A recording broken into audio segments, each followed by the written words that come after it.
Salvete omnes! In this lesson, we will learn how to pronounce Latin. Before watching this video, please read pages 1 through 9 in your textbook. First, I will provide a brief introduction to Latin pronunciation and the Latin alphabet. After we learn how to pronounce consonants and vowels, we will cover proper accentuation. Finally, we will practice reading a passage of authentic Latin out loud. Just like English, there are many different ways to pronounce Latin. Variation in Latin pronunciation began geographically and increased over time. Now there are two main styles of Latin pronunciation: ecclesiastical or church pronunciation, which essentially follows Italian pronunciation rules, and classical or restored pronunciation. In this class, we will practice restored pronunciation. It is important that we all use the same pronunciation so that what we say and read aloud will be understood correctly. A few words of encouragement before we get into the particulars of Latin pronunciation. First, know that learning to pronounce a language is challenging, especially when you are not regularly speaking or hearing it. As such, it will take some time to consistently pronounce Latin properly. Even I still make mistakes in pronunciation. On the bright side, restored Latin pronunciation is pretty predictable, unlike English, which is full of variation. Once you learn the sounds of each letter and rules of accentuation, you will have all the tools you need to learn how to pronounce Latin properly. The Latin alphabet is nearly identical to the English alphabet. It contains all the same letters in the same order, with the exceptions of J and W, which the Latin alphabet lacks. Additionally, many Latin letters are pronounced the same as they are in English. For the purposes of this lesson, I will refer to each letter by its English name. Fun fact! Originally, Latin was always written in uppercase or capital letters. Minuscule or lowercase forms of letters were not developed until the 8th century CE. This is why all inscriptions on ancient Roman buildings and monuments are in capital letters. Let's start with consonant pronunciation. I will start by naming the letter, making it sound, and giving a verbum, word, that begins with that letter. Try pausing the video after each letter and practice pronouncing the example verbum. B, bellum. C, curro. D, decus. F, felix. G, gallus. We will skip H for now. K, Carthago. You will very rarely see the letter K. L, lego. M, mitto. N, nomen. P, puella. Note that each L is fully accounted for in puella. Double consonants are doubly pronounced. Q is always followed by a U and makes the sound qua, quinque. R, rego. S, scribo. T, templum.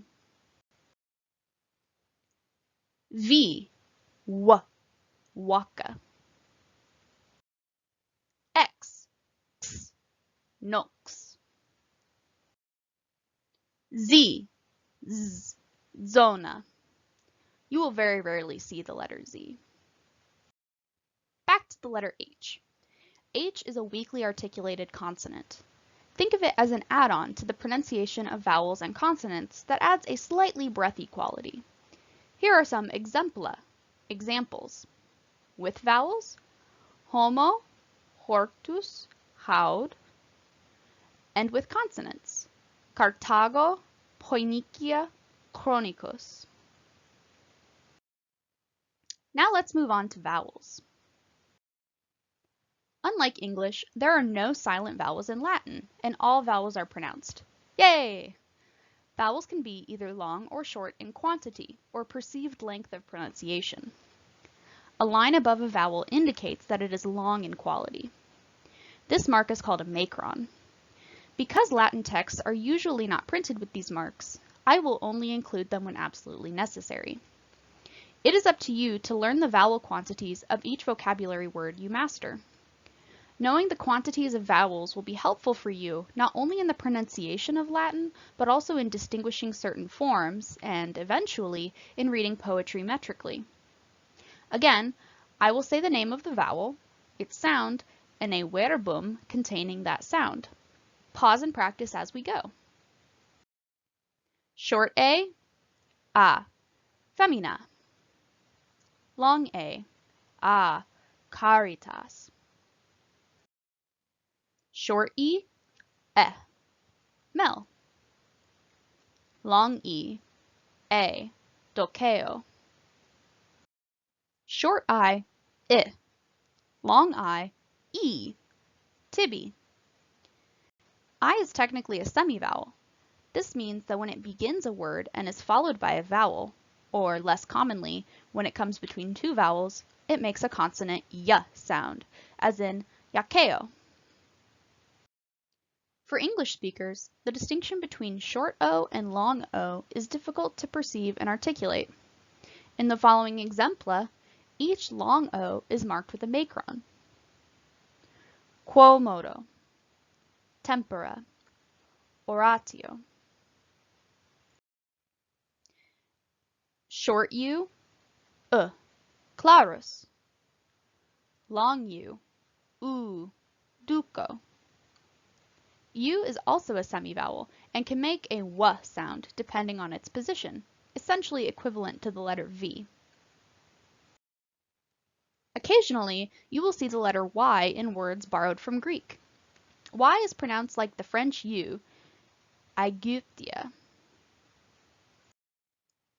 What happens when two vowels come together, like in Aegyptia and Poinikia? Most of the time, they are pronounced separately, as is the case with the final I and A in both Aegyptia and Poinikia. Some combinations of vowels, however, are pronounced as one sound. These are called diphthongs, and they are always long in quantity. AE, Aegyptia. AU, Taurus. EI, Deinde. EU, Eho. OE, Oi, Poinikia.